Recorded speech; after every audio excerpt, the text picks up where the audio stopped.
Assalamualaikum warahmatullahi wabarakatuh.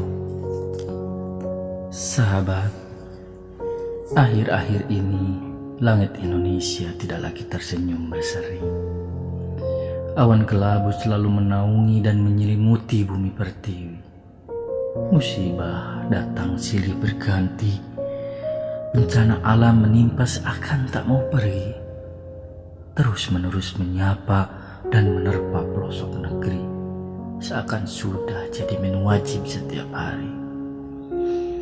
Gempa bumi, banjir bandang, puting beliung, longsor, gunung meletus, di darat, di laut, di udara, semua silih berganti. Sudah pasti hal tersebut menyebabkan duka mendalam dan derita yang tak terperi. Korban jiwa berjatuhan, begitu juga kerugian materi sulit untuk diprediksi. Sahabat, mari kita introspeksi. Apa sebenarnya yang menyebabkan semua ini terjadi?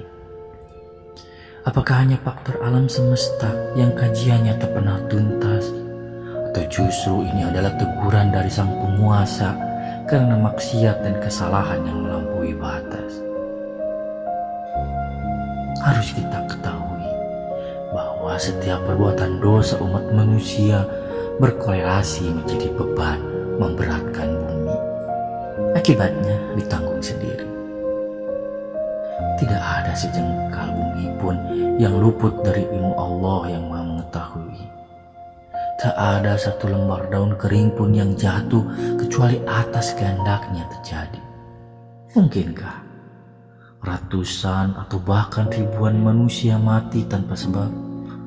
Sepertinya mustahil kalau dikaji. Omong kosong dengan semua analisa dan mitigasi kalau itu mengesampingkan faktor yang paling penting ini. Hanya mengaitkan pada faktor alam dan kerusakan alat teknologi. Sahabat, ingatlah, ada banyak kelompok manusia sebelum kita yang binasa karena maksiat dan perbuatan keji. Di negeri ini, perzinahan bebas, bahkan diberikan ruang dan tempat dilokalisasi. LGBT difasilitasi dan jadi ajang kontestasi. Harta kekayaan menjadi hak monopoli. Agama hanya sebatas simbol yang ada dalam formalitas seremoni. Di negeri ini, yang terbaru dan membuat kita tak habis pikir, dilegalkannya produksi minuman keras beralkohol.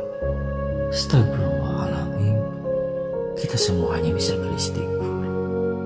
Sahabat, Allah Subhanahu wa Ta'ala berfirman, dan hendaklah kamu Muhammad memutuskan perkara di antara mereka menurut apa yang diturunkan Allah, dan janganlah kamu mengikuti hawa nafsu mereka. Dan berhati-hatilah kamu terhadap mereka, supaya mereka tidak memalingkan kamu dari sebagian apa yang telah diturunkan Allah kepadamu. Jika mereka berpaling dari hukum yang telah Allah turunkan, maka ketahuilah bahwa sesungguhnya Allah menghendaki akan menimpakan musibah kepada mereka disebabkan sebagian dosa-dosa mereka. Dan sesungguhnya kebanyakan manusia adalah orang-orang yang fasik. Apakah hukum jahiliyah yang mereka kehendaki?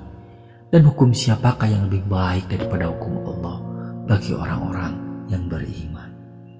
Al-Ma'idah 49:50. Sahabat, ayat tersebut seharusnya menjadi cambukan bagi kita sebagai manusia yang berada di bawah kuasa Allah Subhanahu wa Ta'ala, sang pemilik otoritas kerajaan langit dan bumi.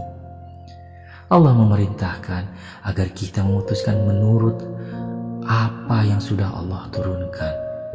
Akan tetapi, terlalu banyak manusia yang mendustakan ayat-ayat Allah. Ketika sudah mengikuti hawa nafsu, apa yang sudah Allah haramkan di dalam Al-Quran, tetapi ada sekelompok manusia yang berani menghalalkan dengan istilah legalisasi hanya demi sebuah investasi. Naudzubillahi min dzalik. Semoga Allah senantiasa melindungi kita semua. Sahabat, Kalau sudah begini, apa yang membuat kita resisten terhadap murka ilahi? Iqra, bacalah. Bacalah Al-Quran, sesekali resapi maknanya dalam hati. Sungguh, demi Allah, musibah itu berkorelasi dengan dosa-dosa yang dilakukan.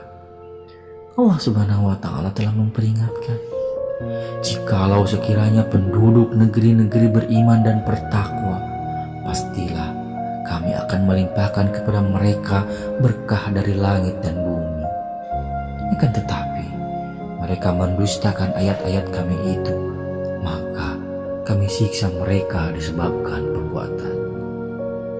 Maka apakah penduduk negeri-negeri itu merasa aman dari kedatangan siksaan kami kepada mereka di malam hari, di waktu mereka sedang tidur? Atau apakah mereka penduduk negeri-negeri itu merasa aman dari kedatangan siksaan kami kepada mereka di waktu matahari sepenggalahan naik ketika mereka sedang bermain? Maka apakah mereka merasa aman dari azab Allah yang tidak terduga-duga? Tiada yang merasa aman dari azab Allah kecuali orang-orang yang merugi. Dan apakah belum jelas bagi orang-orang yang mewarisi suatu negeri sesudah lenyap penduduknya, bahwa kalau kami menghendaki, tentu kami azab mereka karena dosa-dosanya, dan kami kunci mati hati mereka sehingga mereka tidak dapat mendengar pelajaran lagi. Sahabat, mari kita taubat dan merujuk kepada kebenaran hakiki agar dosa-dosa kita diampuni dan musibah tak datang lagi.